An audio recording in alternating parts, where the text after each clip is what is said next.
Hey, JD here. Welcome to the Mead House. You know, over the past several years, we've brought you over 150 episodes of mead-making education, information, and entertainment. More than 100 guests have stopped by the Mead House, professional mead makers, medal-winning home mead makers, competition organizers, experts on yeast and honey, and brewers just like you and me have all visited to share their knowledge. Hey, the Mead House is produced for home mead makers and brewers looking for a bit of inspiration and information from the many guests and discussions we have here at the house. You can help support the Mead House by joining the Mead House Keyholder Club on Patreon. Just go to patreon.com and search for the Mead House. There's also a link in the show notes. For as little as $2 a month, you can become a keyholder. We've teamed up with some great companies to provide thank you gifts for your support. So get on over to Patreon, join the Mead House Keyholder Club, and get your own set of keys to the Mead House. You can listen to the Mead House podcast with your favorite player, and be sure to rate us 5 stars on iTunes or your favorite listening venue. The Mead House, mead-making entertainment you just don't want to miss.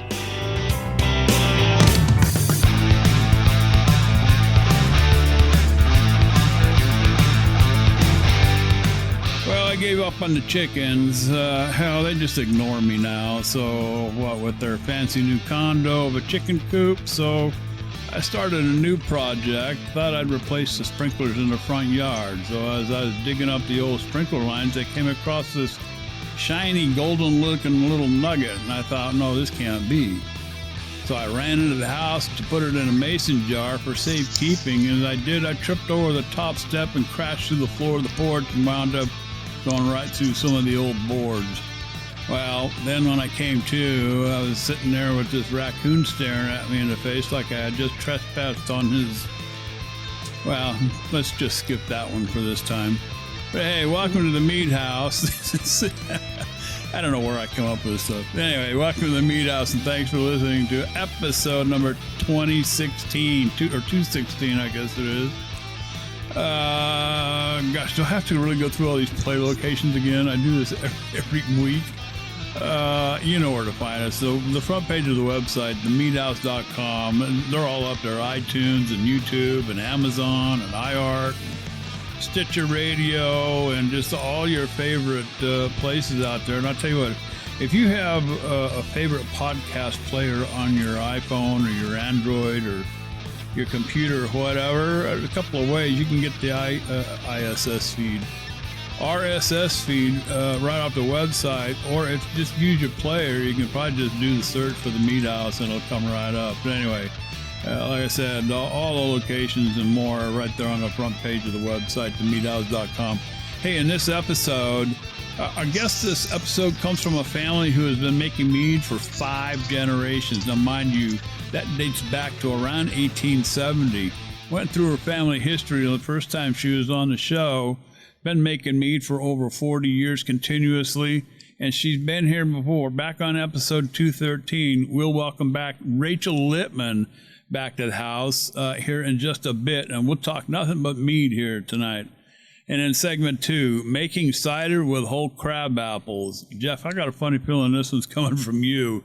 I do remember. Yeah, I remember you saying something about that new house you moved into. There being a little crab apple tree out front, right? Out back, but yeah. Out back. Oh, there you go. Well, that would be interesting. Cider out of whole crab apples. That ought to be fun. And then, of course, in segment 3, the social club, that's where we try to answer questions from mead makers with no formal expertise other than what we've experienced in our own brew house. All that more here at the Mead House. So first, hey, thanks to all the Mead House key holders who help keep the Mead House podcast free. You too can become a Mead House key holder and help support the show for as little as $2 a month. We've got some great thank you gifts to send out to you, plus a listing of key holder only content. So get on over to patreon.com, search for the Mead House, or just click on the link in the show notes.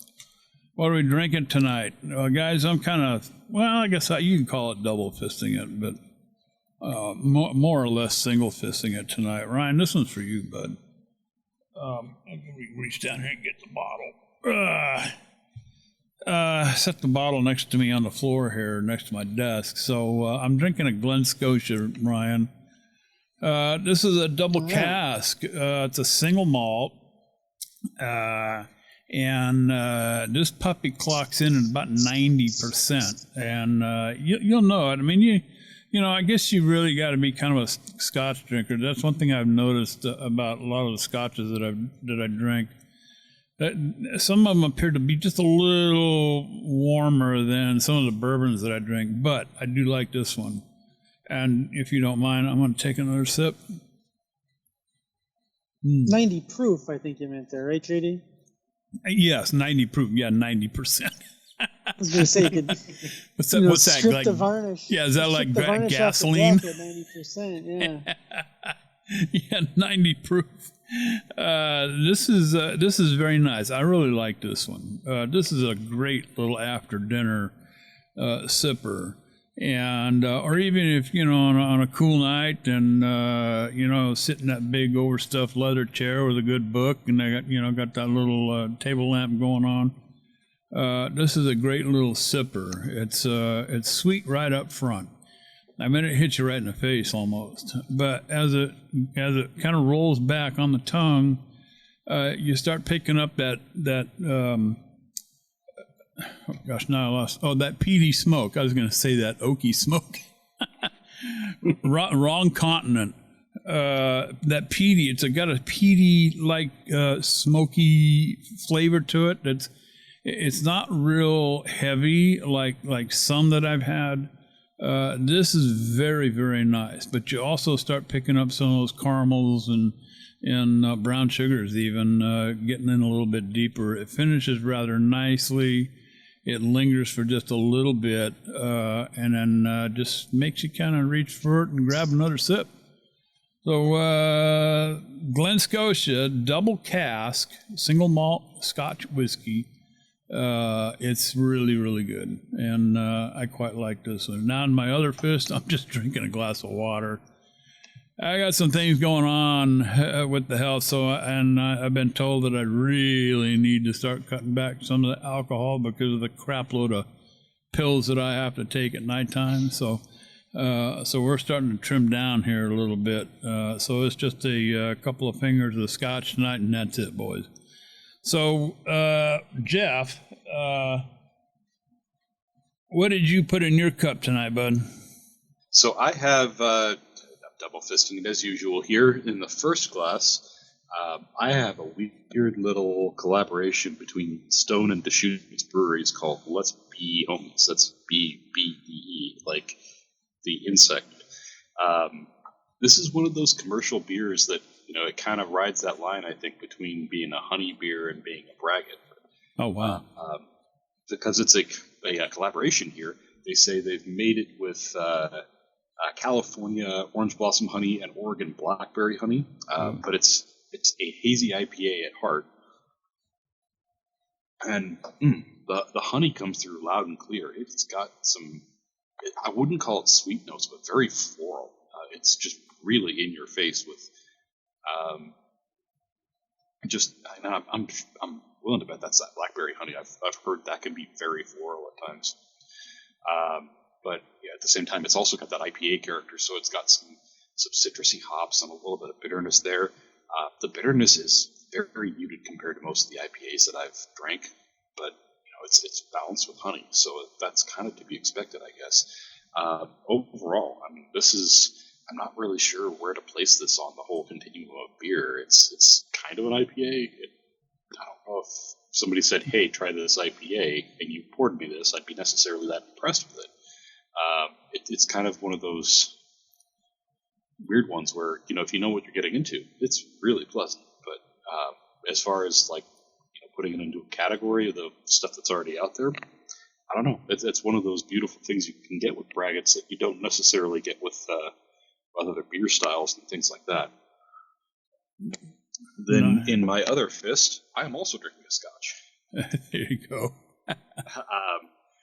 I picked up a bottle of Ardbeg An Oa over the weekend. It's one of the Isla Scotches, and I know that's not a favorite of everybody. They can be very peaty and very smoky. This one definitely has a higher or stronger smoke character than peat character to it, and it looks like as far as the aging goes, they did a blend of different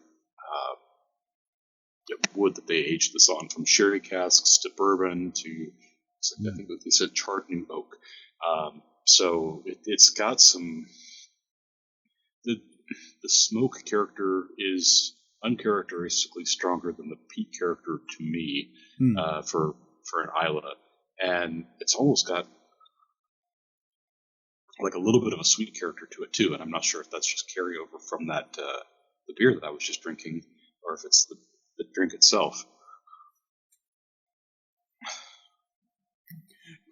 But yeah, I'm getting like that brown sugar character out of this too. As far as I'm willing to bet that's that charred new oak. Yeah, it's really nice and pleasant, not quite as punch you in the face with peat as a lot of the Isla that I usually drink. Yeah. Good stuff, Jeff. Ryan, I'm glad that we don't do a video version of this show. I mean, when people see the bottles we got laying around on the table, they think we're just nothing but a bunch of alcoholics. So what did you put in your cup? And they ask too. People ask us all the time if we're gonna do a video version of the show, and no, we're not. No. I have to find a shirt that's not ripped. I'm not gonna go through that trouble. Yeah, you mean I have to get dressed? Yeah. Oh my God. Anyway. This show can go off the rockers really quickly here, but let's get back on track. What did you put in your glass tonight? Yeah, so I must have rubbed off on you guys after last week or the week before drinking the scotches, and now you guys are both on the scotch rate. I am not drinking a scotch tonight. I was going through some bottles. And there's a bottle I hadn't had in a while, and I wanted to give one away. And so I figured I better open one to make sure it was still drinking drinkable. well. Right, drinking well. Well, like our old friend from last week, taste is not an issue. Taste, yeah. But I wanted to taste it, make sure it was doing how it was drinking, and before I just gave it away. And it's freaking fantastic. This is one I've talked about. I haven't talked about it in quite a while. It is the orange peel mead, and orange blossom orange peel. So I made this by boiling about 4 gallons or so of water, and with a grain bag or a hop sack full of dried orange peels. Oh, yeah. And so because when you're making like a wit beer or something, you throw in the orange peels, right? And you do that right like 5 minutes left at the boil, like boil for 5 minutes or something. Mm-hmm. So that's all I really did. I boiled the water, threw the orange peels in, let them boil for a few minutes, a handful of minutes, and then pulled it out, let the water cool down. To about 100 degrees, poured it in the fermenter, and then added, I think, about 6 pounds of orange blossom honey, and let it ferment, and that was it. And then I might have used like a Kveikis or something on it, just to try to bring out even more orange. Mm-hmm. And it was really, it's drinking great. It's got this subtle citrus, and I should also mention it's champagne carbonated. So it's probably 3.5 volumes of carbonation. Wow. And so it's champagne carbonated. It's got the citrus, the carbonation just pushes the aroma, into your nose as you're drinking it. So it drinks really, really well right now. I was just thinking, I think we talked about this before, but we typically buy champagne by the case at our house. I don't know, maybe Rachel makes her own, but we typically buy champagne by the case because we do enjoy it on the weekends. Usually we'll have like a mimosa and then finish the bottle just straight champagne. And the way that we do the mimosas is 6 ounces of champagne or prosecco. Usually end up going with like a really a brute prosecco. So 6 ounces prosecco, 2 ounces orange juice, and then a splash of Grand Marnier. And, oh wow, there you go. I'll try that. And yeah, I think it's kind of like the perfect mimosa. They're very delicious. And this you could do that with. Now if you wanted to, I think the prosecco we buy is like 11.5, 12% ABV, something like that. You could punch this up if you wanted. I mean, it's maybe half of that, but you could punch this up. You could, but even right now, I guess what do we call it? A session mimosa. You could make a session mimosa. There you off go. of this, just great. All you do is again, 6 ounces of the orange peel, orange blossom, honey, little splash of orange juice, little splash of Grand Marnier, and you'd have a really, really pleasant cocktail. So I'm enjoying it the way it is, but that's the way my mind kind of works. Is yes, it's perfect. Now what else can we do? There you go. Yeah. What's the next, right? Yeah. Good stuff. Joining us tonight for part 2 of, I guess we got part 2 or second tour. I don't know what to call it exactly, but she is back with us, Rachel Lippmann, who is the Low Vineyards 5th generation mead maker from Maryland. I think we talked about this. She's the oldest mead maker. I'm sorry, she's not the oldest mead maker. She's from the oldest line of meaderies. Good going there, Ryan.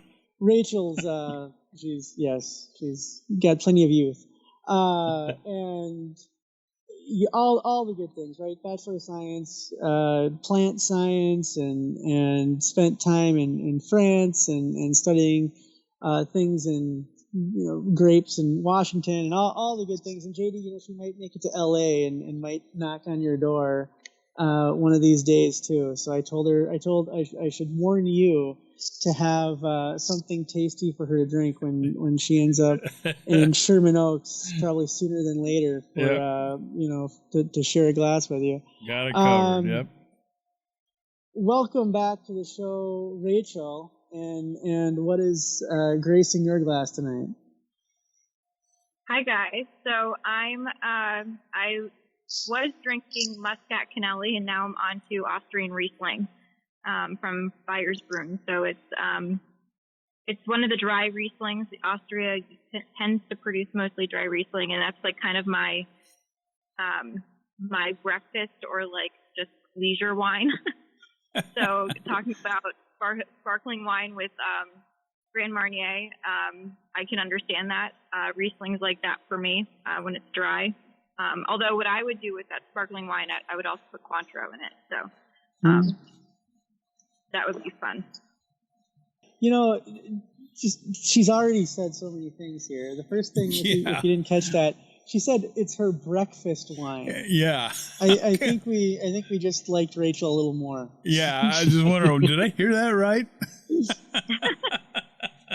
And Rachel, a favorite of my wife and I is the dry Riesling, and I wouldn't say it's necessarily hard to find. I mean, you can go to Total Wine or any of the fine wine shops around, and you can find them, but I don't know if I've ever had an Austrian dry Riesling, and that's what we like. We usually end up getting like a California dry Riesling, but I'm intrigued. I mean, I definitely gonna have to try that out, because we're kind of looking for a new house dry Riesling after the one that we typically bought disappeared off the shelves. So I do need a new one.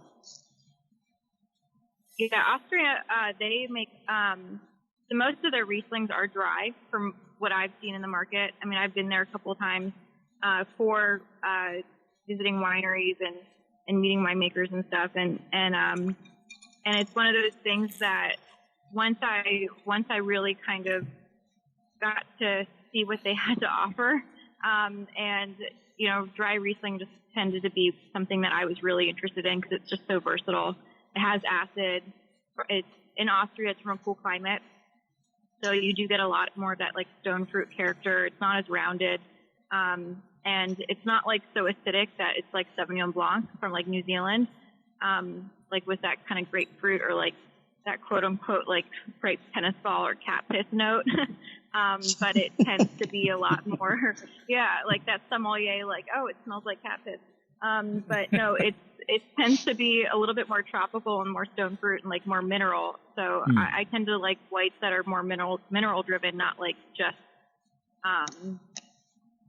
cat piss or grape tennis ball or like pure grapefruit. I love that the whites that have the minerality, flavor to them, or that component, complexity to them. Where is that coming from? What is driving that good mineral quality? So sometimes like when you taste a white wine, it might have like notes of like salinity, so it might have a little saltiness to it, or it might have that minerality, which I think is kind of goes hand in hand. It is largely dependent on the soil. So if you have a soil composition that has a lot of granite, for example, and you have white varieties that are growing there, you do tend to get that kind of characteristic. There is a really cool winery on Long Island that has that mineral and salty kind of wines, but they're located on the Long Island Sound. So if you think about the air, the environment, and the terroir, like in terms of the soil composition, it all can kind of influence how the fruit chemistry is. So that's it's really quite interesting because just depending on where you are in the world can influence whether or not you can have those characteristics. I mean, in Burgundy, like in Chablis, you can have a lot of minerality, and that's mostly the soil type. So it's pretty fun to kind of taste around and see where and what you see. Excellent. I was going to say, JD does love a glass of Chablis. Oh my God. Jeez. Oh my God. Okay, Ryan. So, that's really interesting stuff, Rachel. Tonight we wanted to talk a little more. We got just an amazing history from you the last time that you joined us, and it was really a really interesting story, really, really powerful story. Tonight we wanted to talk a little bit more about mead making and how you approach putting your meads together, how you ferment them and age them, and kind of the whole I guess hive to bottle experience. So we talked a little bit about that last time, and we kind of wanted to hear from you now. Are you bringing a lot of the winemaking aspects that you are perfecting into your mead making to try to find some ways to introduce, say, like we just talked about, some minerality or stone fruit or some of the different notes, trying to keep out the cat piss in your meads? Yeah, it's interesting because when I order honey from, like wildflower honey, for example, from the apiarist, I don't know what I'm getting. So for the most part, when I'm visiting vineyards and we're making piments, I can, I go and visit the vineyards that we purchase from, or if it's from our own fruit, I'm tasting the fruit, so I know what it's going to give me. So it's kind of like a game day decision in terms of tasting through those honey buckets and seeing exactly what those wildflower honey buckets can provide me and how I want to blend them together. So, there are certain situations where, for example, I knew I was going to be working with Muscat Canelli this year, and I had already ordered, the honey from the apiarist that we work with. That's, Maryland, so local honey. And we had kind of happened upon this other hobbyist that he loved our meads and he wanted to see if we would be interested in working with them. And I had never had such a beautiful tasting honey before in my life. And I wasn't sure whether or not I wanted to work with his honey with that muscat, or I wanted to use the honey that we had already ordered and purchased from the apiarist that we work with called Apex Tea Company. And it just happened where I had all of these buckets of honey already ordered in our winery, and tasted the muscat, and I thought, okay, this is exactly what the profile what I want out of the profile. And so I went with the local honey that was from that hobbyist. So it's more of game day decision, because sometimes you don't know exactly what the chemistry is when you're having the fruit come in. And when we are tasting through the wildflower bucket, predominantly what I'm doing is I'm making that large batch in one day. And so we're tasting through all of those wildflower buckets and seeing exactly what flavor profile each of those buckets give us. Because the way that this apiarist sells us the honey is that they're all each bucket could be from different parts of the season. Mm. So I don't know exactly, from bucket to bucket, they tend to be quite different. So, for example, one of my, I labeled the batches B1, B2, whatever. And so one of the buckets, or two of the buckets at least, had, they tasted like the same honey. So I grouped those together because I was aiming towards having a characteristic of a pine mint with a little bit of a richer, deeper character. And actually, the process is the exact same as the other batch, and one of the batches just it had this intense coffee, almost smoky characteristic in the honey, and it totally carried through in the fermentation, and honestly it smelled like roasted marshmallows. Mm. So, and that's just from Vidal Blanc and a blending of wildflower and clover honey. It wasn't just those two buckets, but it's just, we blend those honeys together, and that's kind of how that fermentation ended up. And the color is drastically different even than the other batch called B2, which was more toffee and floral and chocolatey in terms of the wildflower that we decided to group together. So those are game day decisions. And then by blending at the end of fermentation after an aging for over 11 months, those are game day decisions too, in terms of figuring out, we do bench trials, and my grandfather, my grandmother, myself, and our staff, we'll taste through things and say, okay, this is going to be towards maybe a dry pine mint. This might be towards a semi-sweet or semi-dry pine mint. And we kind of just go from there and see how they blend together. Do you get, is all of your honey mostly from the local area there, or do you get it from all over the country? We haven't done all over the country. We used to get some of our honey from Virginia.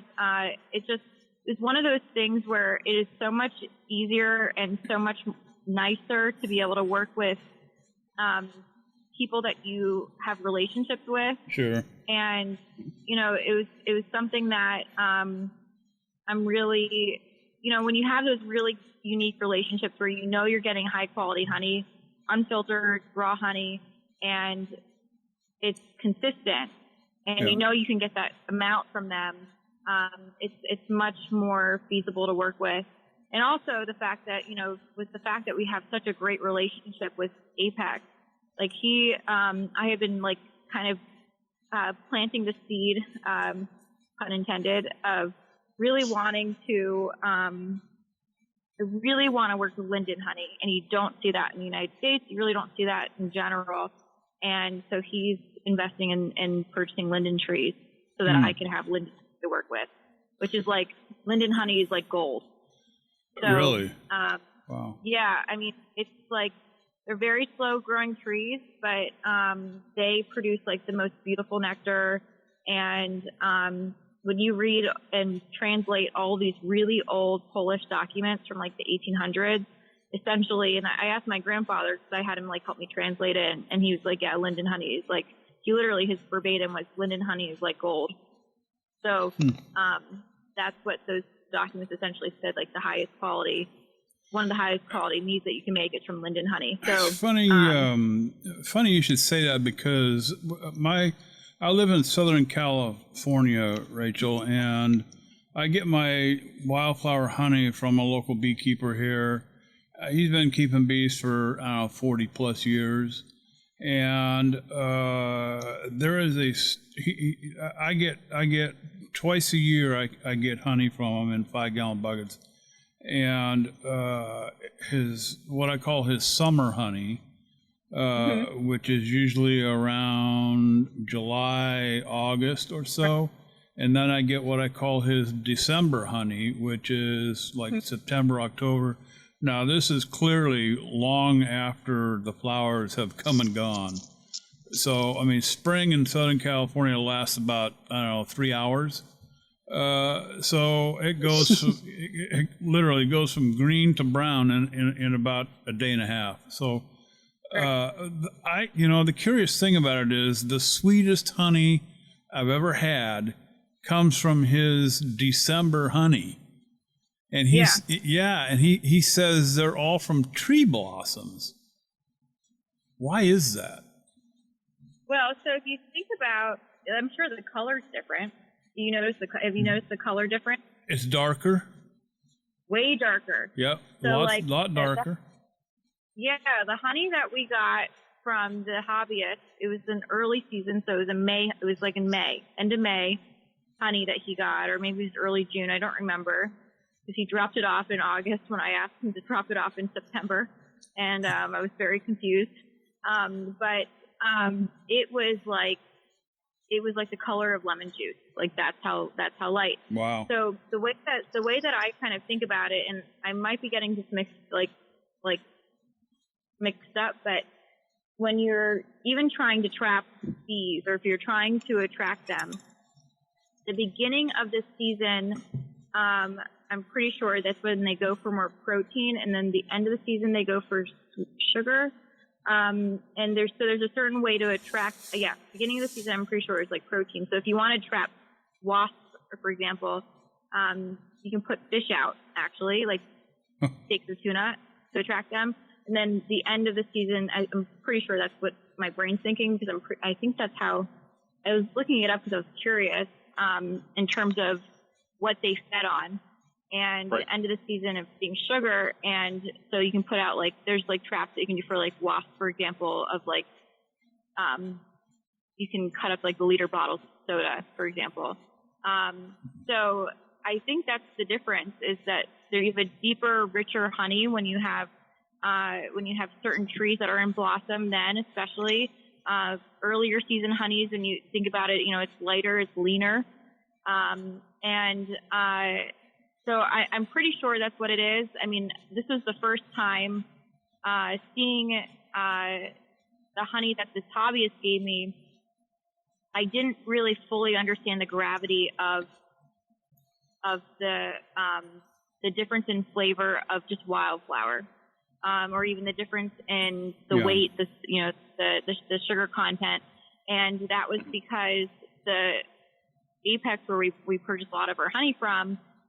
Their earlier season still has a little bit more weight than this one that was it was like a lemon drop, eucalyptus tea, lemongrass, and so it tasted like the honey had acid, which was kind of wild. Yeah. Which doesn't exist, but yeah, it's an interesting concept, because that's what I like to use. I like to have the variation, because then it helps you blend. So making your piments, getting right into the mead making process here. Piment being, one of the VJCP categories. I know Ryan's experimented with a few piments in his home mead making career. When you're pairing the honey with a grape juice, okay. What kind of a ratio are we looking at, as far as a home mead maker? What kind of home mead maker use as a good guide as far as ratios grape juice to honey, if that's even the right question? Well, I can't give out my family recipe. No, but, don't expect you to. No. How much you want for them? My grandfather was quite upset. But the thing is that with piment, you have the way that I personally see how you add honey to grape juice. Let's say you're given a certain Brix level, in terms of the grape juice. Mm-hmm. You're still adding water, most likely. I mean, like for piment, for what we do, we still add a little bit of water. Sure.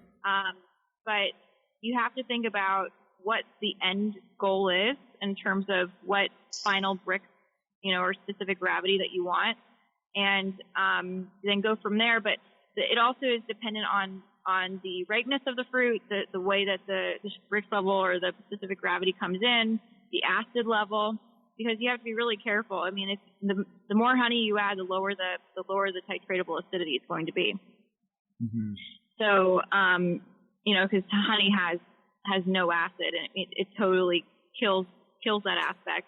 And some people like to have really low acid wines or meads, but for me, I like to have.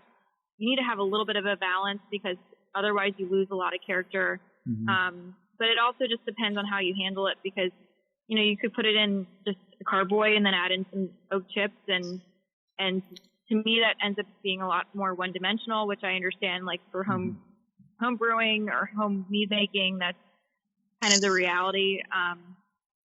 But it really loses that ability to have a product that can age. I don't know if we asked you this last time you were on the show. JD, go ahead. Oh, JD, I want to back up because Rachel just touched on something that we get a lot of questions about. And Rachel, you just said creating something that can age. And that we get that question all the time. How do I make something that can age? How do I make something that is going to be that can develop on the shelf? So before we go down any more rabbit holes, I'd really love for you to touch on that, on putting together a piment that is going to be built to develop over time. Yeah, I have quite a big problem personally with wines and meads that have a very short shelf life because they haven't been barrel aged. And there are certain varieties that should not, for grapes especially, that should not be barrel aged by themselves. For me, for some reason, when you add honey, you can put most things in a barrel. You lose the ability to have a long shelf life, and you promote, the mead to have reductive qualities when you don't put it into a barrel. And the reason for that is it goes through that micro-oxidation process when it's in a barrel. It doesn't have to impart any flavor. You can use a neutral barrel, and they're pretty cheap to use. You can get some small ones, like 30 gallons. Well, I guess 30 gallons might be large for home brewing. Yeah, but that's kind of... Yeah. I'm thinking about that. I'm like, wait a second. That might be large for home brewing, but they look so small in person because they're like at my half size. And I'm short still, so that... Anyway. But there are small casks that you can get that are little barrels that you can get that will really promote the shelf life of your mead. And I don't know. I see it with our sizers compared to our piments because our sizers are not barrel aged. They're at the moment. I mean, I might do that in the future and putting them in barrel. But like the thing is, when you don't put something in barrel, it tends to have that. It doesn't have that chemistry that's altered by having that micro-oxidation process. And my piments can live for 25 plus years. I mean, my family's seen that because we have old bottles like that. And I do see after, X amount of years of one of our sizers that, we'll hold for, I don't know, like 10 years. And it's different. So, I mean, it's just it's a different lifespan that you're expecting on any product that doesn't go through a barrel, in my opinion. And some people might like that reductive quality, but I tend to really dislike it, and I don't find it chemically correct. So thank you. There's two things on that. Number one, we also have a problem with creating meads that last a long time on the shelf, but that's just because we consume them so quickly. Well, I mean, too. I mean, like, you know, when you have a European family like mine, where we do drink a lot of wine and mead, but we also have a lot of access to a lot of it. You know, we can be a little bit more less fruitful with it. JD and Jeff both have 5-gallon barrels, and I think that's a pretty common size for the homemaker, is to have a 5-gallon barrel that they can do some of these things in.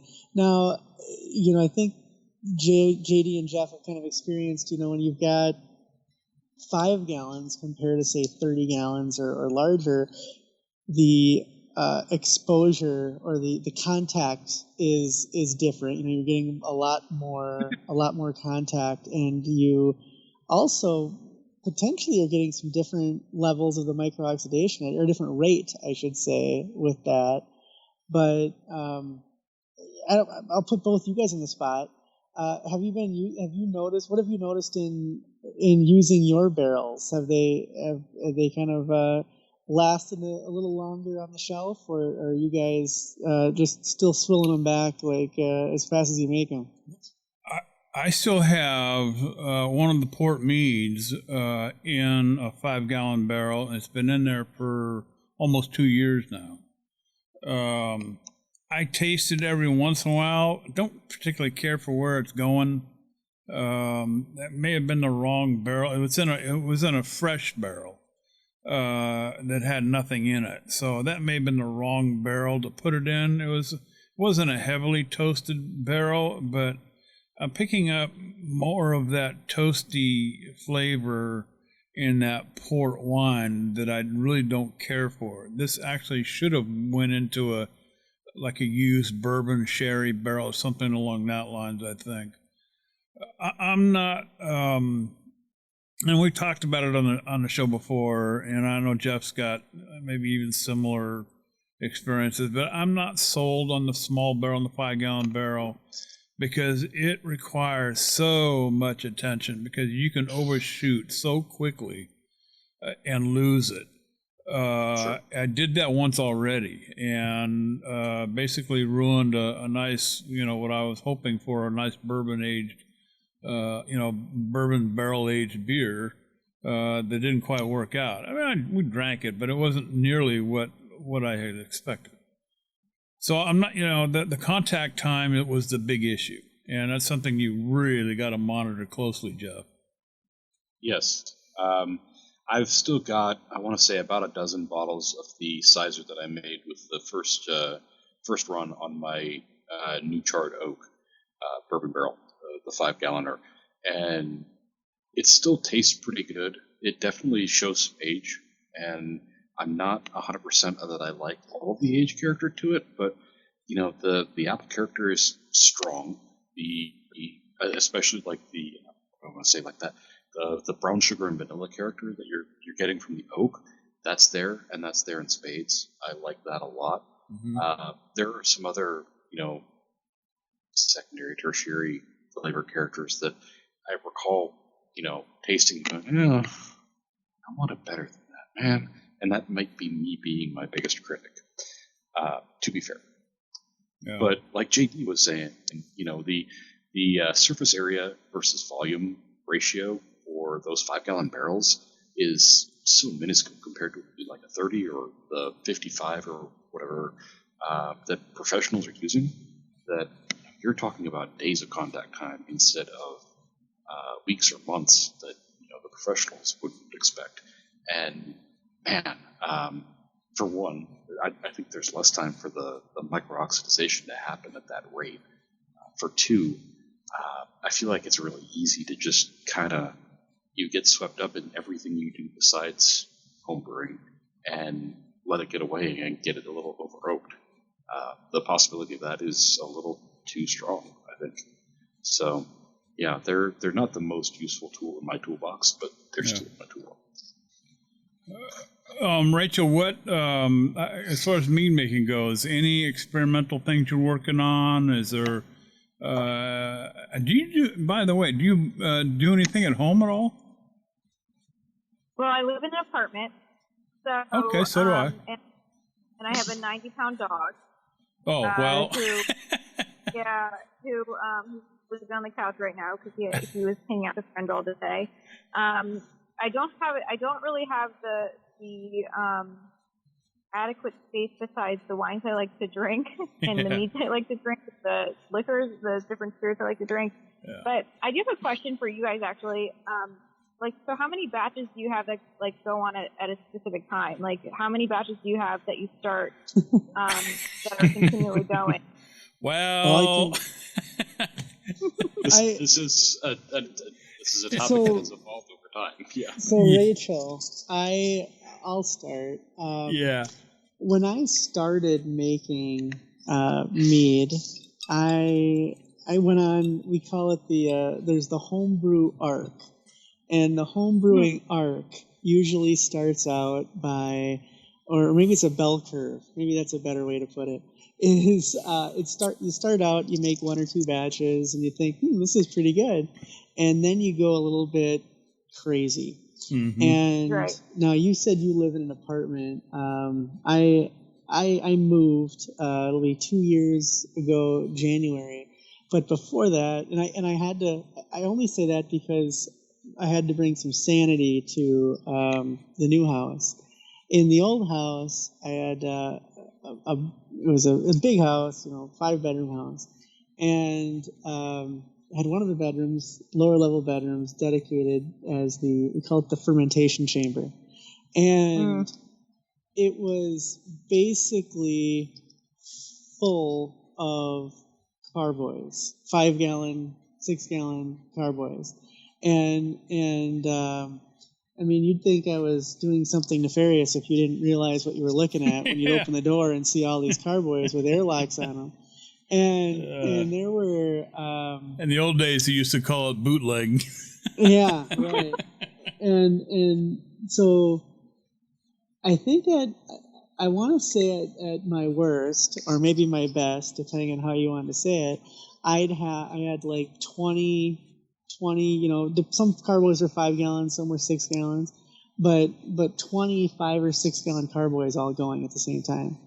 And and that was a lot. And that is a lot. I've pared back. Now I don't have anything. I got rid of almost everything. I'm trying to shrink my footprint. Now I have 2 6.5 gallon primary fermenters. However, I think I'm getting another one whenever JD gets to the post office. Yep. And then if I need to do any aging beyond that, I've got 2 secondaries. So now I can only do 2 batches at a time, and that's on purpose. That's on purpose that I can only do 2 batches at a time, so I can make a max of 12, because they're 6.5 gallons, so at the most you can do 6 gallons in there. So 12 gallons at a time is the most I can do, which is 2 6-gallon batches or less.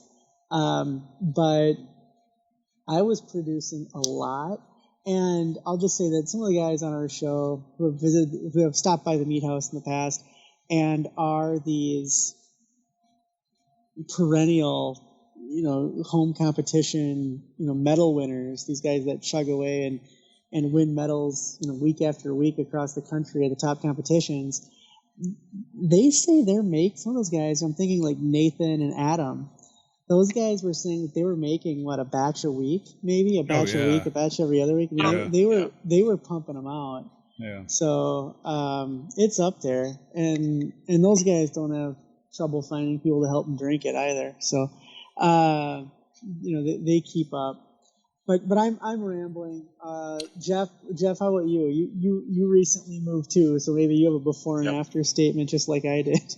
Well, my before and after statement was actually more of the packing up to move than the move itself. But no, I have a really similar story that, I got started in an apartment, and we were throwing like the 5 and 6 gallon buckets into my walk-in closet, and had a couple 1 gallon like glass jugs from like the Robert Mondavi bottles or whatever. We had those running in the pantry. Carlo Rossi. Thank you. Yeah, you gotta get it right. You got to get it right. With the straw basket on the. Yeah. I don't ever remember seeing Robert Mondavi come in gallon jugs. Carlo Rossi. Keep the good Minnesotan Mondavi name. Honorable.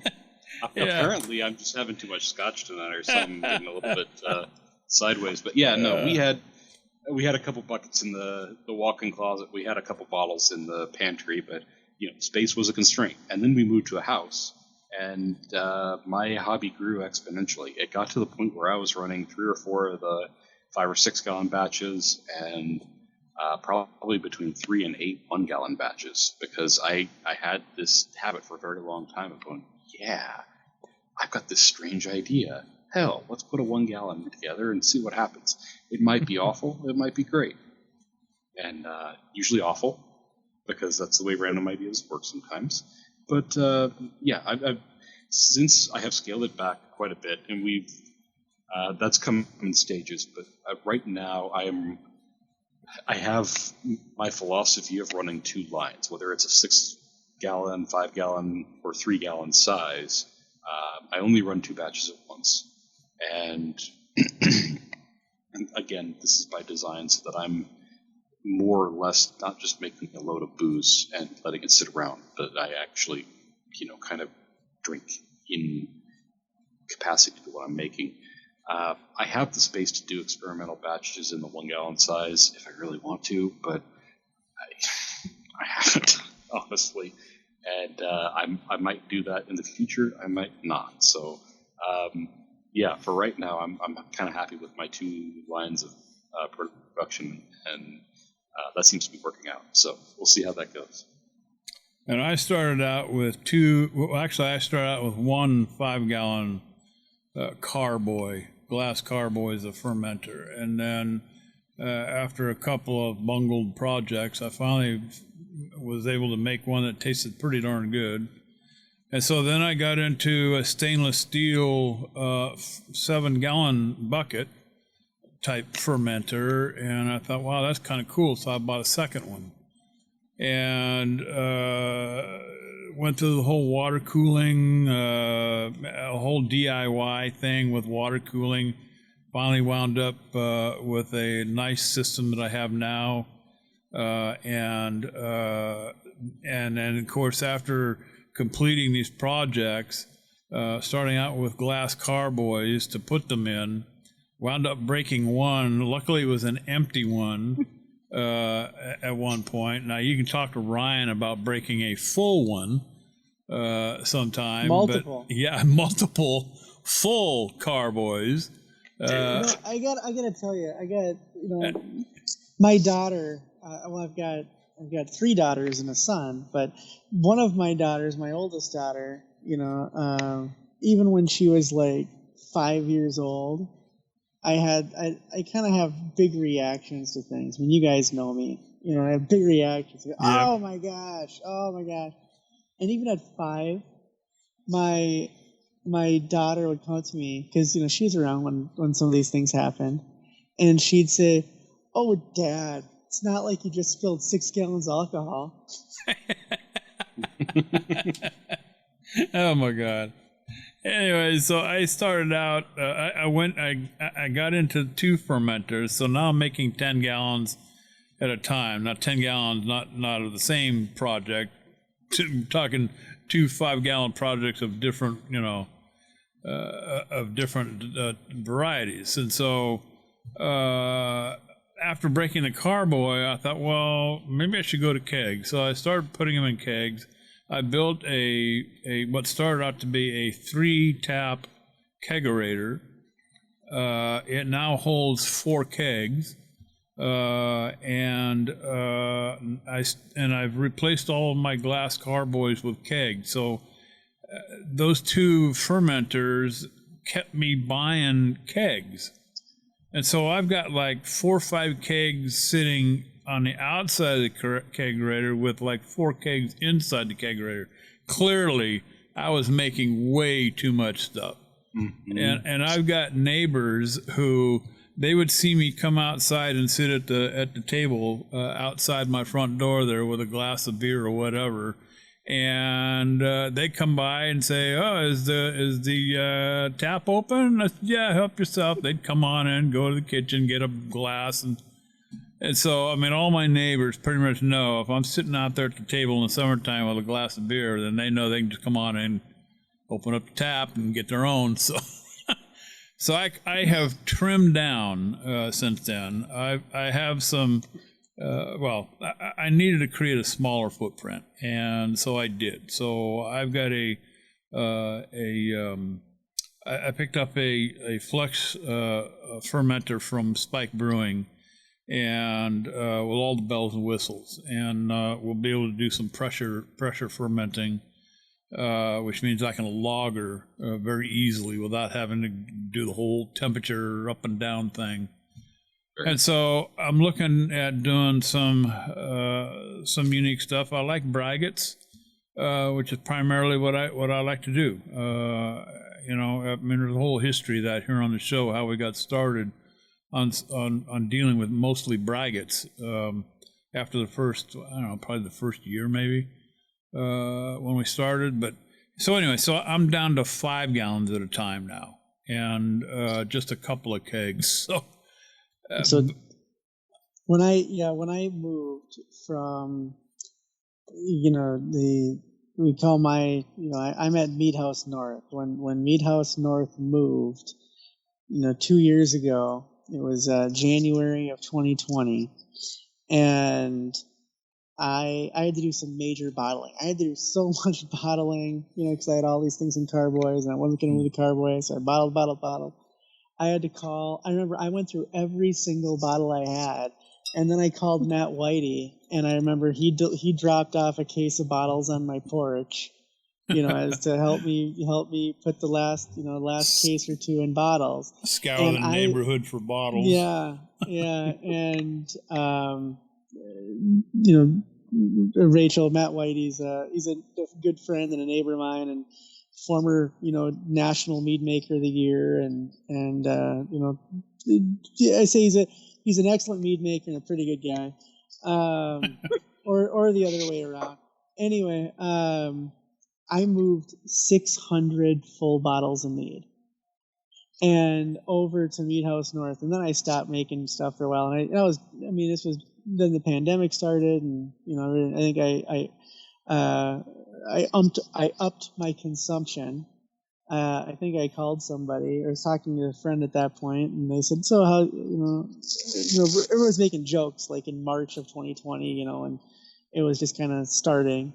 And said, "Oh, are you hunkered down? Do you have enough supplies and provisions?" And I said, "Look, if the liquor stores get shut down, I can drink heavily for the next 15 months." Yeah.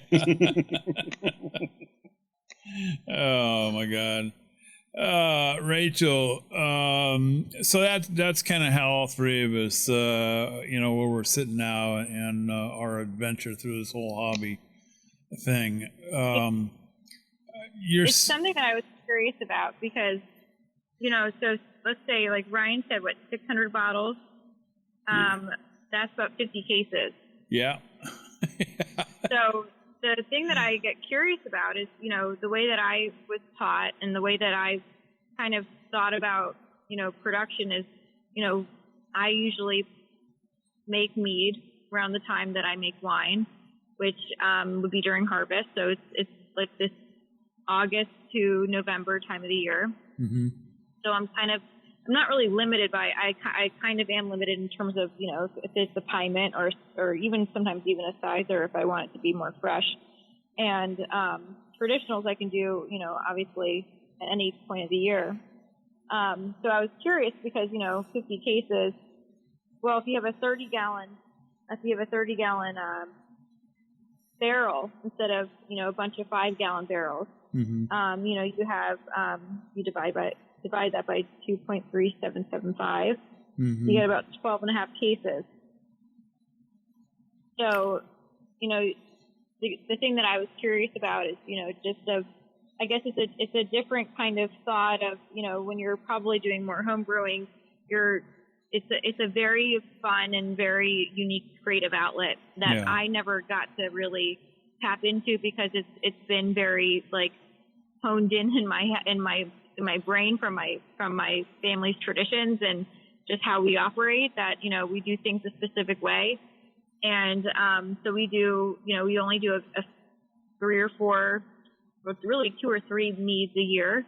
And so in that case, it was a curious thing that I wanted to kind of figure out of, instead of doing a bunch of 5-gallon bucket batches, you did a few, like 2 or 3 or 4 30-gallon batches, you would be probably about the same that you're at now in terms of production. We would. The thing is, you're right. We talk about straight volume. You're right, but of those 50 cases, there were probably of those 50 cases, there were probably 15 or 20 different types of mead. Mm-hmm. So it's that we get a lot of us home guys and ladies get kind of tired of the same thing over and over again. We kind of like experimenting and trying things. JD runs 4 taps, and so does Jeff. Just because they like having a variety of what they're drinking. So absolutely, we really love get that. Doing it. Yeah. If I could do a 30-gallon barrel, if I had my favorite spirit is bourbon. And if I could do 30 gallons at a time in a bourbon barrel, I would just make a straight up traditional mead and put it in a bourbon barrel and just let it sit. Well, why not? Why don't you let it mead for 3 years? So that's the thing I'm curious about, is that if you had, like, for example, if you said that you had something that was aging for I think 2 years at this point. Yeah. And had one that was, also in another 5-gallon barrel that was probably a little bit too fresh in terms of the way that it was toasted, and it was the new 5-gallon barrel. Mm-hmm. It's just a curious concept to me, because you do get, like, what if you had one batch that was in the 30-gallon barrel, which those get, once you maybe use it once or twice, the third use is going to be quite nice in terms of that, not a huge impart of flavor. Because I agree, like, I don't necessarily I really dislike really heavily oaked white wines and meads, because it's those sugars that somehow bind, even with red wines too. I mean, it tends to bind too quickly, I think, just with their chemistry, and you can't really get around that. So we actually I got spoiled. I got spoiled by my bourbon, because once you start down that bourbon road, and I mean, you can see the number of bottles of bourbon I got on my shelf. I mean, it looks like a collector's. I mean, I've got all kinds of different kinds of bourbons, but once you start down that road, you start picking up these nuances that every bourbon has: the caramels, the brown sugars, the vanillas, all that.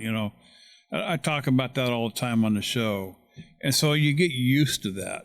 So then when you put a project into a barrel, and that's in the back of my mind, I'm looking for that. Okay, but I'm not getting it. What I'm getting is mostly charred oak, which is okay in a bourbon. Yeah, it's okay in a bourbon, but not in a mead or like this port wine thing that I made. It just doesn't fit. And that's the reason why I'm wondering, like, for example, you could use a 30-gallon barrel, which actually, from my grandfather's memory, most of the barrels that they used in Poland were not large barrels. They weren't 50, 55, 59-gallon barrels. Mm-hmm. They were smaller. He said that they were probably like 35 gallons. Yeah. And there were tons of them still. So it's kind of like that balsamic, like Polera method, I think, kind of how they utilize some of it. But if you think about it, I mean, if you use something that was neutral or at least after a couple of uses, like maybe just kind of like you had some, like throwaway batches in a sense, sure, or ones that you could just kind of use for blending. Then if you had one that you had to really age, because I mean, from what I see with what you're saying with that kind of even almost like butterscotch notes. Like I had a mead from 2018, which of course I can't put the vintage on, but the pine that I had was a later season honey. It tasted like straight up like mandarin orange and butterscotch, and it was wild. It was with Vidal Blanc and clover honey and wildflower honey, and barrel aged for about 11 months, and it was entirely dry.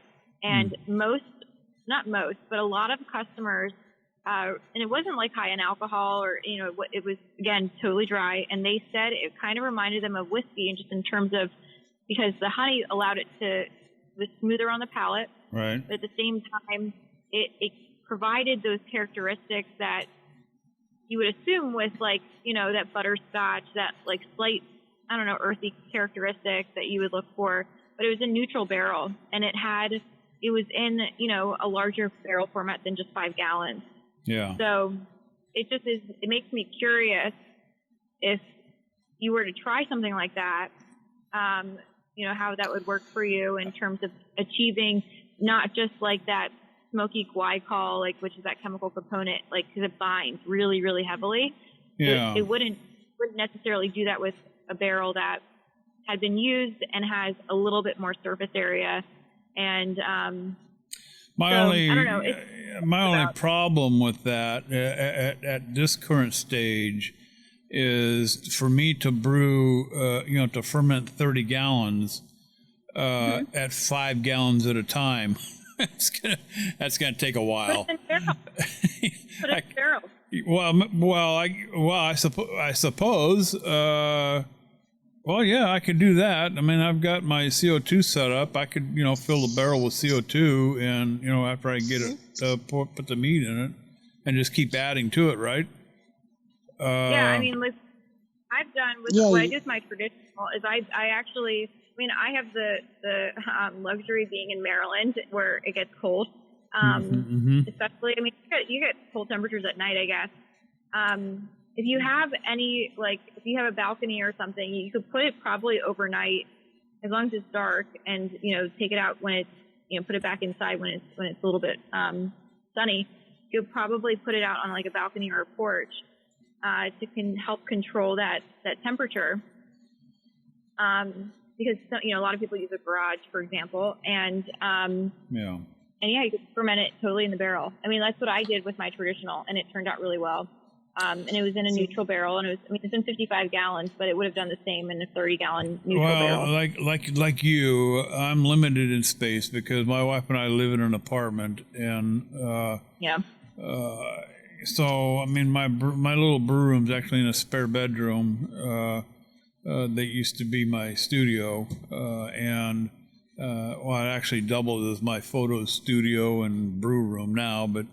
And the podcast studio, I guess it's all at the same time, all in the same room.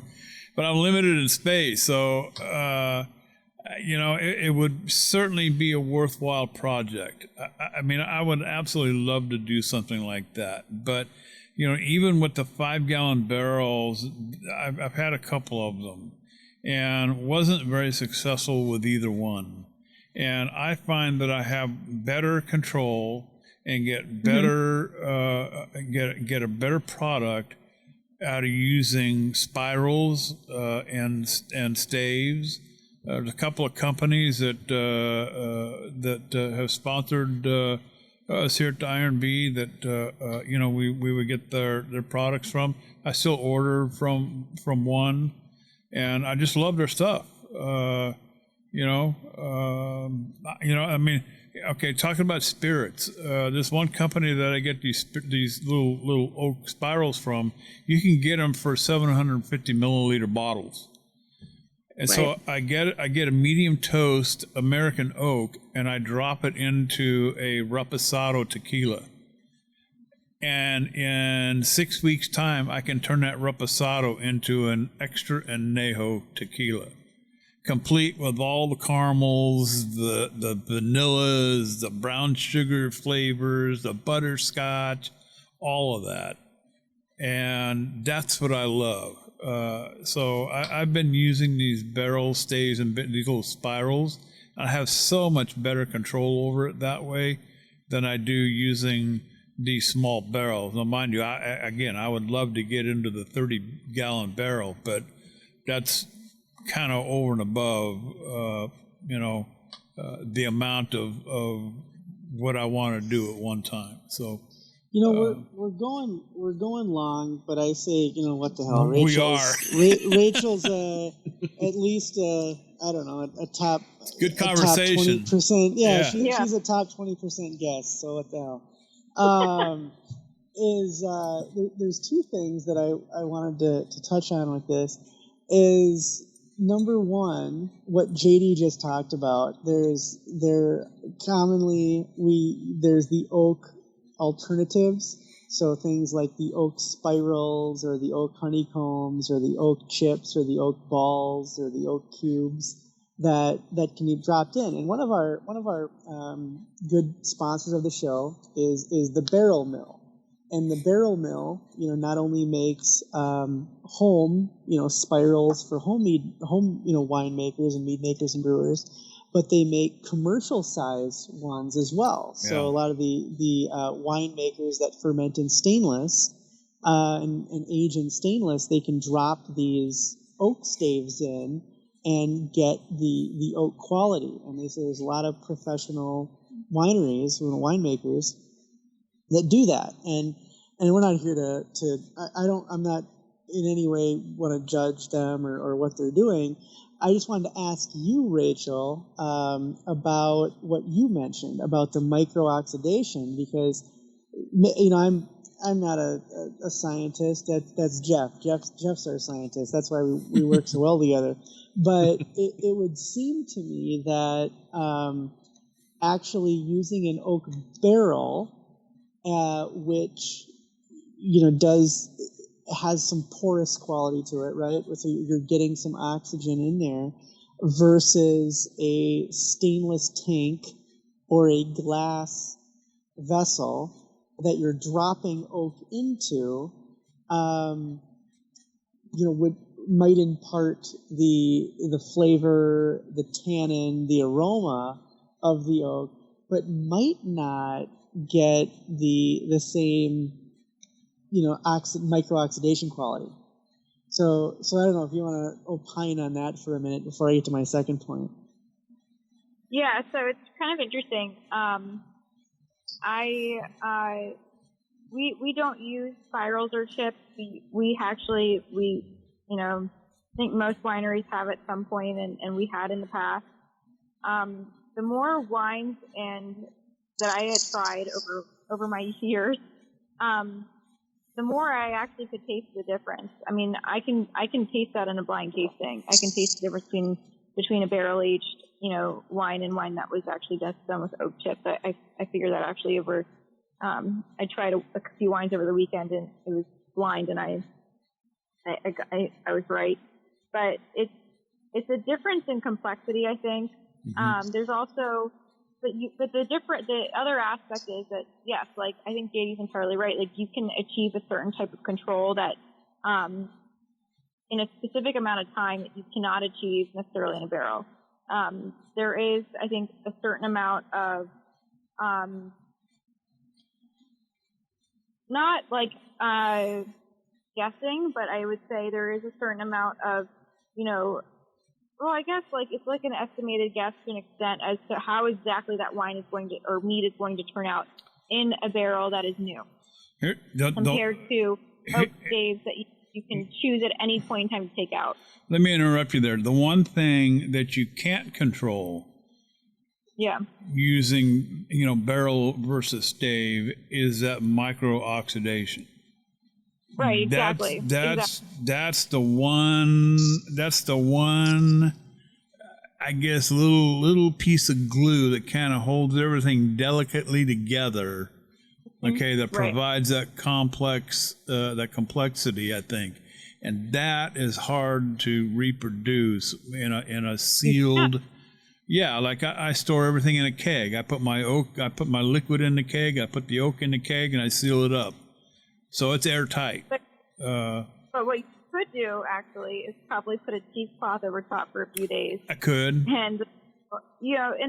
and actually that's what's been a few recipes from the 1800s that I found that they said, look, if you wanna promote the oxidation process to go a little quicker, then just put a cheesecloth over top for a certain amount of time, and then you'll age it for a year faster. Sure. The other aspect that I thought about, and I have no idea if they exist at that size, but concrete eggs like the amphora are really great for microoxidation without having to have that imparted flavor. And you can actually get polycarbonate ones actually. Oh, really? It's pretty interesting.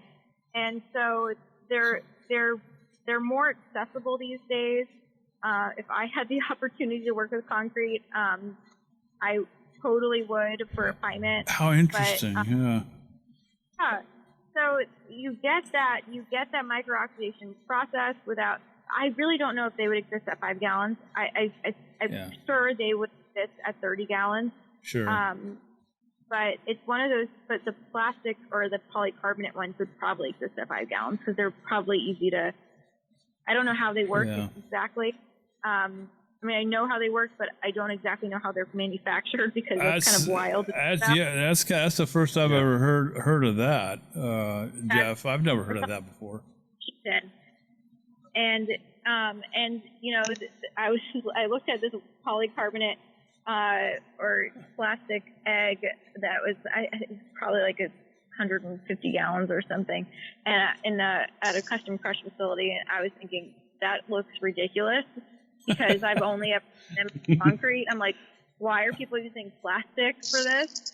But, as home brewers or as doing things that's experimental to see if it even works and how it would affect your wine, it's a much more cost-effective way to do that. Sure. But, and again, the whole idea of imparting a flavor by using oak, whether it's chipped, staved, spirals or just a barrel. It's all creative. I mean, in my family and how we do it, I was always taught put meat in a barrel besides the sizers at the moment. Mm-hmm. But I've always been taught pine meats go in a barrel, most meats go in a barrel, and that's just the family history that we have. Sure. And I think the cool aspect about how home brewing and how a lot of this industry has worked is it's a very much like you're creating a product that is really unique to the person who wants to drink it and the people who make it. Exactly. So it's not necessarily based off of the European tradition, and so I think that's kind of where my situation is a little bit different than others because I have this, I feel like the way that the word European, it can kind of just be this stoic, you don't challenge it kind of thing. Yeah. And that's just kind of what I'm dealing with. But at the same time, that's what I believe in because that's what I grew up with. And then you have people who they just happen upon meat or they learn about meat and they really love it and they want to keep trying different things with these really fun ideas. And I really admire that. Because it's, there are certain ideas that we don't have the capacity to do because I have all these other things to make. Yeah. Well, we talk about this. I mean, this is our mantra too. We make mead for us to drink. We don't make mead for other people to drink. And well, you do. Well, you do. Well, yeah. Well, no, my neighbors drink whatever I make. So, but all they're interested in is what the alcohol level is. They don't give a damn what it tastes like. That's a lot of. Yeah. So, I mean, the whole thing is about, I don't make it for other people. I make it for me. And so you're able to experiment more. Because I'm not filling a bill. I'm not, I don't have to mass produce this stuff. I don't have to, there's no expectation. I also do all the cooking in my house. I love to cook, and I like to experiment with different foods, and that's how I treat my home brewing. Yeah. Well, I have never met a good producer of anything in terms of mead, wine, beer, whatever, spirits, that does not know how to cook well.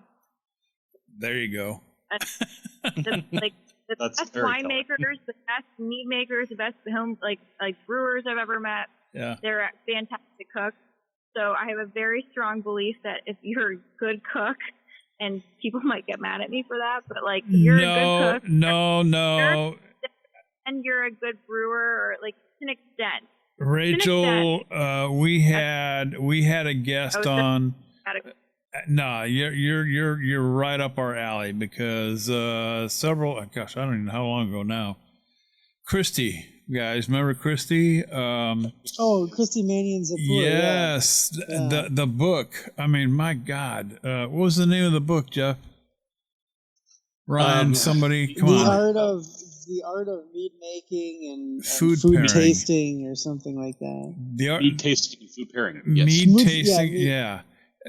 Mead tasting and food pairing. Christy Mannion's report. Yeah, Ryan, you need to send that link to Rachel, and Rachel, you need to buy this book. It's like $50, but it is well worth it. Oh my God, yeah, you're gonna love this book. It's full of recipes, and Christy has taken a lot of time pairing foods with meads, okay? And these aren't just... That's awesome. Yeah, these are meads from all over the place, okay, globally, as well as meads from the United States. And it's a wonderful book. And if you're into food as much as you are into wines and meads, this is a great book. It's also a great little coffee table piece. I guarantee you people will come over to your apartment and see that on your coffee table, and they'll pick it up and start thumbing through it. Pictures are amazing, just full of pictures, nice colored pictures. But that's what it's all about, I agree with you. It's got some good recipes. I made I think, what did I make? The bacon bourbon popcorn or something out of that book? Yeah. That was a fun one. Yeah, just all kinds of stuff. We're running real short on time, and I could not be more thrilled, Rachel, that you wanted to stay with us this long. Not a lot of people do want to stay with us this long, so I don't know if that's good or a knock on. I like talking. But there's one thing I wanted to talk to you, throw by you and get your reaction on it. Is you talk about the large barrels, and I wouldn't have a problem with a 30-gallon barrel.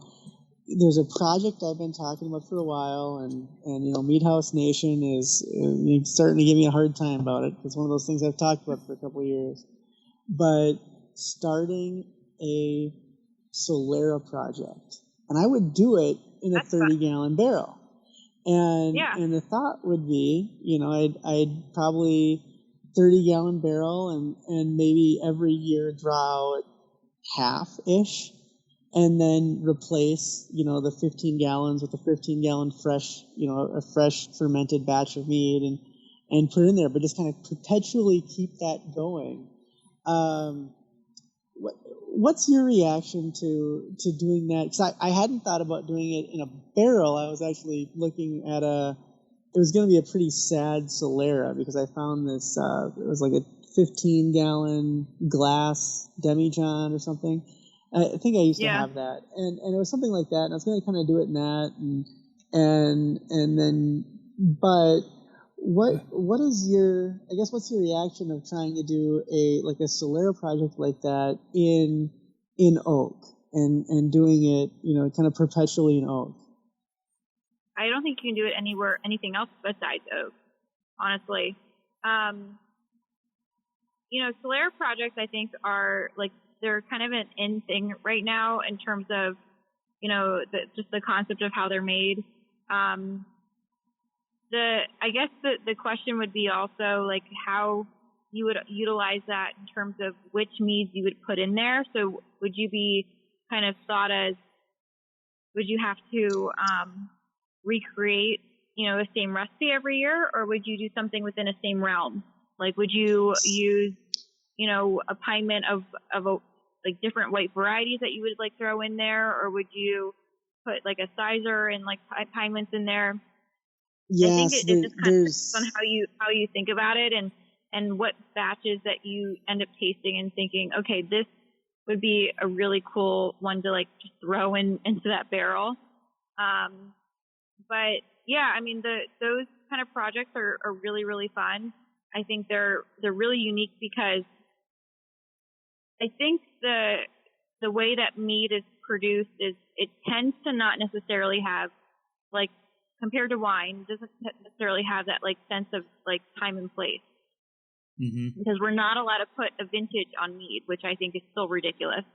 And the place, seriously, I no kidding. Especially when, when it comes to some of the European meads and stuff. I mean, come on, give me a break. Some of that stuff is like years old.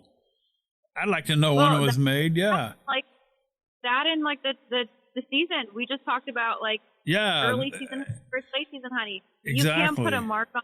I think that's exactly. So there's different sorts of aspects on how you utilize a Solera method that I think could be really unique or really creative, or just in general, like in terms of how you work with it. If you did it with a demijohn, it wouldn't really work very well. It would be entirely reductive, and it may oxidize quite quickly, actually, in terms of you wouldn't be able to utilize it over a span of maybe more than 4 or 5 years. And Solera, the way that it works is you really want to have, a true Solera, you have it for quite a long period of time. Well, there you have it, kids. Like a good port barrel. Yeah. Exactly. Yep. Good port wines are years and years old. Yeah. Yeah, even like Madeira. So the concept of a Solera method, it's having something in the corner where, you have all of your batches, and that you kind of, you see as you go. And it's not necessarily something that you have to be so consistently controlled over. It's a different kind of methodology that I think could be really quite unique, because aged meads are fantastic. Not very many people get to see what aged meads like truly are like, because of the fact that you drink a lot of what you produce, or you don't hold them for and barrel age them for 20 years. Or even like have them around for 20 years. As I said in the first episode I did with you guys, like my family, we drink them at 25 years old. Yeah. If I could do a Solera method with like all of those meads for over a span of like 15 years, if I had that space, it's really unique. But I think it would just depend on what batches you do. You have to kind of cherry pick through your batches. You have to be consistent with how you put with what you put in there, because you can't put a mishmash of things and then assume that it's not going to be chemically stable at the end. Yeah. So, I would stick with like a red grape piment, maybe a variety of grapes. Or white, like you do a Chardonnay piment, honestly. Oh God, I love Chardonnay. Yeah. Like a Chardonnay piment, and it would be reductive in a good way. It would show a little bit of oxidative qualities, and it wouldn't be too floral or too acidic where it would overpower anything. Wow. So there's my one last question. before we let you go. When it comes, I know you love doing piements. What's your favorite piement to do? What's your favorite? I should ask you a different way. What's your favorite grape juice to use as a piment? So I had been envisioning for about 8 months before I made it was one with Muscat Canelli, and I had begged that the grape growing producer, the grape grower, that to work with it. I mean, he had never sold it; he'd always made wine with it, which is the one that I was drinking tonight before I drank Riesling. Mm-hmm. And there's something about Muscat Canelli that has like this. It has that breakfast wine quality where it's, you know, fresh pressed oranges and just aromatic with like that kind of almost potpourri, but like not so intense that you just don't want to smell it. Right. Kind of characteristic. And that, with that really light early season honey was probably one of my favorite projects to date, just because of the fact that it was exactly how I imagined it. And, it has that like that burnt sugar, because we do meads in the hot method. Mm-hmm. A little bit of that, you know, really nice honeysuckle, that orange characteristic, mango notes to it. I mean, it embodied everything that you love in honey for mead and everything you love in Muscat Canelli for wine. Yeah. And that was something that I really enjoyed working with. And if I can get my hands on Muscat Canelli every year, I would 100% work with it. Piements for me are just really fun because of the fact that they just evolve so beautifully in the barrel. Another one that I really, really loved, it was probably my second favorite, was the one I did last year. And one of the batches, it just had like this really, really spicy note, and that was because it was a really tropical honey. So I did I called B1 and B2, and like B1 was totally spicy, and the other one was like totally rounded, like vanilla butterscotch. And it was just because of the differences in honey that we blended. And so I did blend 2 B1s with 1 B2, and then 2 B2s with 1 B1, just to kind of give it some balance. But it was really, really unique because it really showed the difference in just how the honey totally, same method, same proportions, literally like the exact same proportions. And the only difference was the wildflower honey buckets to clover. Yeah. Wow. JD, when she was saying tropical honey. Yeah, I heard Lahua. Right. So Rachel, I'm sure you've listened to it, but last week we had on a Hawaiian beekeeper who has Lahua honey and coconut blossom honey and Christmas berry honey. And I was thinking, all of a sudden I'm thinking, oh my gosh, how about a Lahua piment? Yeah. Jeez. Yeah, that was a Riesling. Well, you know, gosh, we just run out of time. And you know what? I think we're just going to let Rachel help us close the show out here. Might as well. You know, you're such an inspiration, Rachel. You know, this is the second time we've talked to you, and actually I could probably talk to you on a third time. You know, I'll get you back on another show. But I tell you, what an inspiration you provided, you know, for our listeners here. We spent a lot of time talking about barrels, but I don't think we've really had such a deep discussion about barrel aging as we had tonight. And I thank you so much for your insight and your expertise in that area. I mean, you're coming from, you know, since 1870s, you know, 5 generations. You know, of mead making and wine making. And so what an inspiration you are. So thank you so much. I really appreciate that. You know, it's really fun to talk to you guys because it gives me a lot of information as well about how just how people like to enjoy and how people have that creative insight on making mead. Because it's not something that I'm used to. You know, it's a different kind of environment that I grew up with. Sure. That you know, I've never never thought about it like a blackberry mead or port mead, or just, even was, putting orange rinds or, Yep. I never thought about that because I was never introduced to that. And that's what it's been really interesting about learning about the mead making community and learning about, just the people who love mead and making mead. It's a very, I grew up in a bubble when it comes to that, and it's been really fun to learn about it too. Well, good for you. So I'll tell you what, Rachel, you're going to stick around. You're going to help me close the show out here. And for the rest of us, hey, thanks for hanging out with us here at the Mead House. And a big thank you to Rachel Lippmann from Low Vineyards. Now that's LOEW vineyards.com. You got to check them out and check out their wine list and mead list over there. Lots of great products. And then Rachel, what I want you to do is help me out here. So what I want you to do is say, Ryan flipped the lights off and Jeff slammed the door shut. You ready? Yeah. Go ahead. So Ryan flipped the lights off and Jeff slam the door shut. Slam the door shut. There you go. We'll see. Thank you, Rachel Lippmann. Hey, we'll be back next week for episode number 217 right here at the Mead House. Again, thank you, Rachel, for helping us out here tonight. What a joy. Hey, we're gone.